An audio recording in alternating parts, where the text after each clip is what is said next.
Ser ateísta é um chamado, mas como saber se eu estou no caminho certo?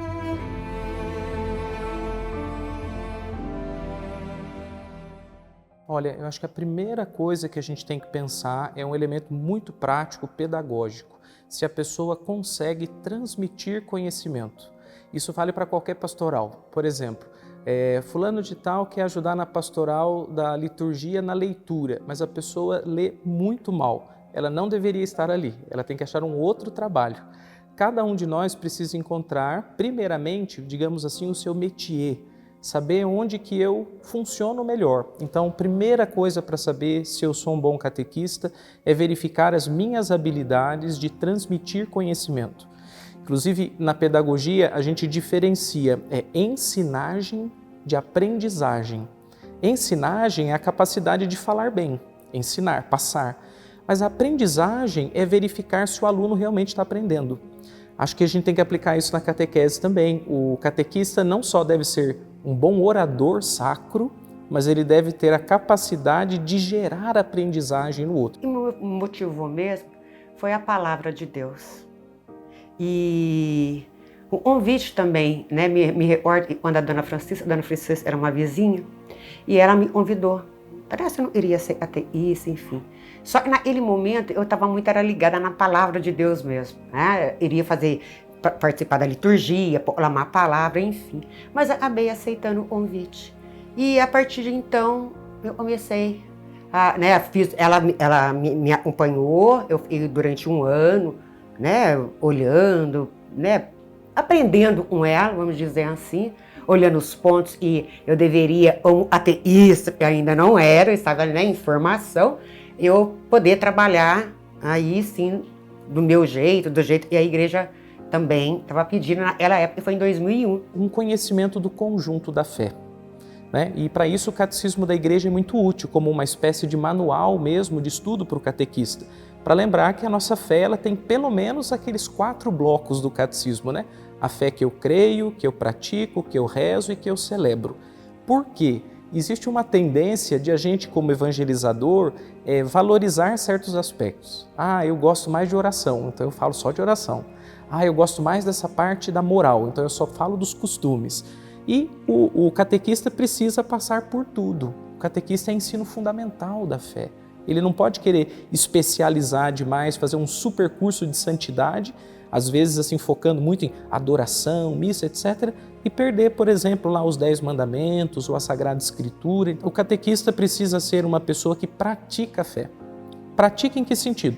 Ele vai na missa, ele reza, ele se esforça para viver o Evangelho. Tive um professor que ele dizia assim, existem 3 modos de conhecer Jesus, pelo estudo, pela oração e pela prática. Então tem gente que é muito estudada, mas não reza. Tem gente que reza muito, mas quando você pergunta não sabe. E tem gente que conhece Jesus porque a cada dia toma sua cruz e o segue. É mais ou menos para diferenciar, é como você falar com um botânico que só leu livros de botânica e um jardineiro que desde pequeno mexe com a terra. Quem vai saber mais? Né? Então o catequista tem que ser o jardineiro. Ele tem que pôr a mão na terra, ele tem que experimentar a palavra para saber os dramas, as dificuldades e na hora de ensinar não ficar aquela sensação horrorosa de que ele está ensinando uma teoria só de Jesus. Catequese não é aula de ensino religioso. Catequese não é filosofia da religião. Catequese é a transmissão de um testemunho, é a transmissão de uma vivência. Claro, o catequista não vai falar só de si, mas se ele não vive, ele vai ficar teórico. Alimentada pela palavra. Não só por ela e a Eucaristia. Você tem que ter fé, você tem que acreditar. Sabe? Porque se você não acredita, quando você chega na sala de catequese, você não vai dar testemunho. Ter fé. A pessoa precisa acreditar. É isso. É isso. O catequista tem que se acostumar a ler sobre a fé, a estudar sobre a fé. Claro, existem muitas formas de estudar hoje, né? Não é só lendo, tem tantos cursos online, cursos gratuitos. O YouTube, por exemplo, é a maior plataforma que a gente tem de aprendizagem gratuita. Você só tem que saber se encontrar por ali. Quem são bons palestrantes, bons falantes e fazer cursos. Mas o catequista não pode passar a vida inteira com o mesmo manualzinho. Eu me lembro uma senhora uma vez que falou, olha, padre, a minha catequista passou 40 anos com o mesmo livrinho. Talvez isso, há 50 anos atrás, fosse o mundo que a gente vivia. Hoje não dá mais. A coordenadora do batismo, ela me manda um tema, geralmente uma semaninha antes. Mas aí eu procuro estudar, rezar, depende do tema, né? Então eu vou procurar em cima daquele tema, procurar mais conhecimento, né? Estudar, procurar os fundamentos bíblicos e os fundamentos da igreja. A gente precisa sempre aprender mais, se atualizar mais, aprender de outras maneiras, com outras linguagens. Eu me lembro que quando eu dei catequese para adultos, a pedido do nosso bispo aqui, todos os padres deviam dar catequese para adultos. E uma experiência que eu tive foi a seguinte: o que separa as pessoas de Deus? Um muro de linguagem.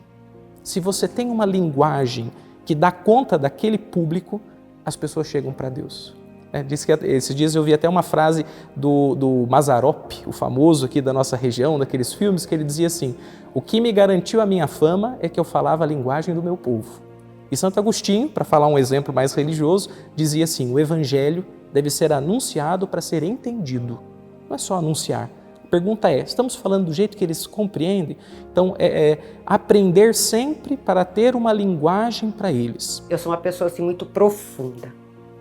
Então eu vejo, e os adultos, não tem como nós ajudá-los na fé, orientá-los na fé, não tem como, se a gente também não for profundo. Então, os adultos eu procuro a palavra e a igreja. Eu falo em nome da igreja. Então, ainda mais se ele está tendo um curso de batismo, você tem uns 40 minutos, né? E também, no caso, varia os temas. Hoje eu falo de um tema, no outro domingo eu falo de outro, tá entendendo? Então, eu uso muito daí a igreja, né? Então, eu falo em nome da igreja, aprofundada com a fé, com a igreja e com a experiência de vida. Com as crianças, eu trabalhava com fantoche, um teatrinho, com música. Então, sabe, fazia tipo até trenzinho, essas coisinhas, tudo dentro do tema do evangelho do dia, né, da liturgia diária do dia, nós fazia todo o desenvolvimento criativo com as crianças. Um outro elemento seria o elemento da dúvida.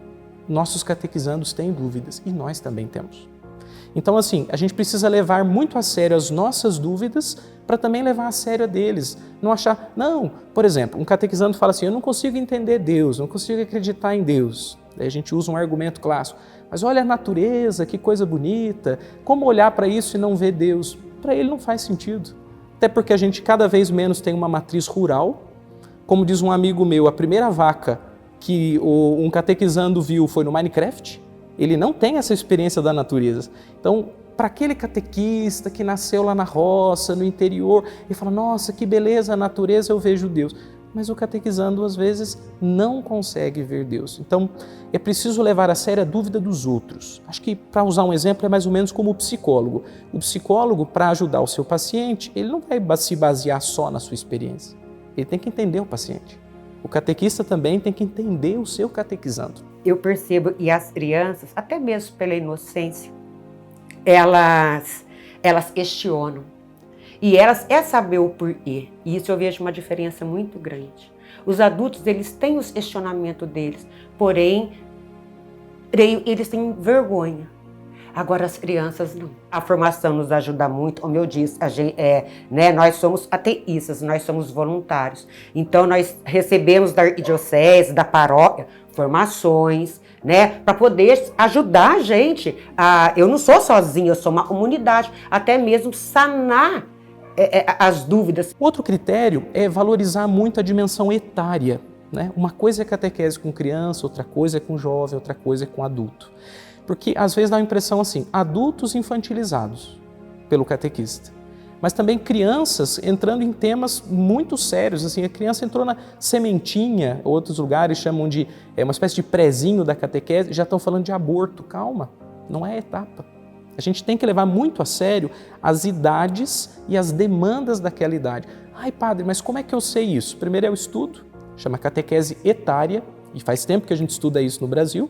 E a segunda coisa é ouvir os seus catequizandos. A gente tem que ouvi-los.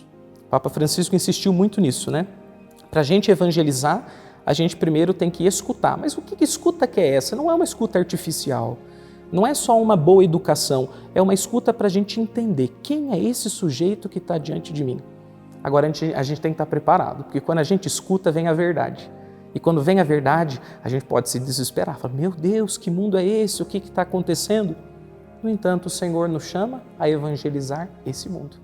O Senhor continua chamando vocacionados, padres, religiosas, monges, nesse mundo. No século XII, ele chamou do jeito do século XII. No século XXI, ele vai chamar do jeito do século XXI. O que a gente tem que fazer? Estar preparado, qualificado e entender o nosso mundo para falar na linguagem desse mundo. Até não é só eu falar e falar bonito. Até essa eu conversar com você conversar comigo, a gente trocar essa experiência, trocar a experiência de fé, tirar dúvidas, você tirar a minha, e quando há as questões, quem aprende é o próprio ateísta.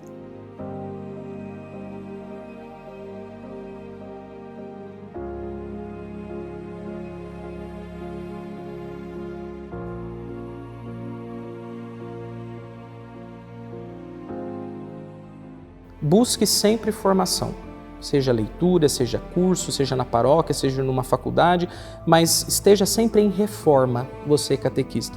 Não se contente com o que você já tem. Segundo, sempre vá para as águas mais profundas.